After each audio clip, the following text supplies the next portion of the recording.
Hello and good morning, everybody. Dr. Bob here. Welcome to week 4 in the course. That signals that we are about a third of the way through the course already. We've got the midterm exam coming up in a couple of weeks, week 6, and I'll talk to you a little bit more about that here in a bit. But I wanted to start by talking about the discussion question for this week. Now, I know for some of you, these terms that you're seeing, maybe the first time you've seen them, even some of the seasoned sociologists may not recognize them. So I want to talk about the term de jure segregation and what that means. De jure anything means that something is legally recognized, even though it may not exist in reality. And of course, de facto segregation would be the opposite, that it exists even though it's not legally recognized. So let's go back there to de jure segregation following the Civil War. Now, what was done by these large, wealthy plantation owners, the wealthy elite, to assure that much of what occurred prior to the Civil War was going to exist post-Civil War in terms of African Americans? So if you look at a number of the laws at the time that restricted what African Americans could do as far as voting, right? And look at these in the broader picture as far as how de jure segregation affected the institutions of society. So voting, if you will, is part of the polity and government. Marriage, there were laws against African Americans as far as whom they could marry, where they could marry. Schools, they were denied education. We had Plessy Ferguson, 1897, separate but equal.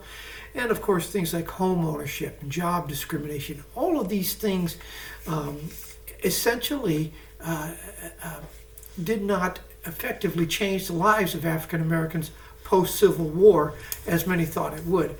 Now, if you look at the long-term implications of these laws and what they mean, even though today, they've been overturned, they still exist in many of the institutions.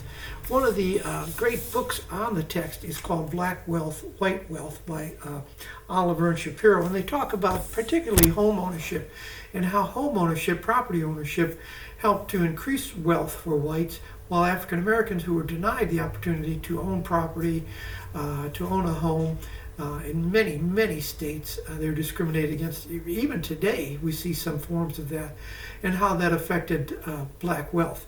Okay, so let me cover that term real quick, de jure segregation. Racial segregation that is institutionalized in local and state law. And the examples I gave you, I'll show you how that works.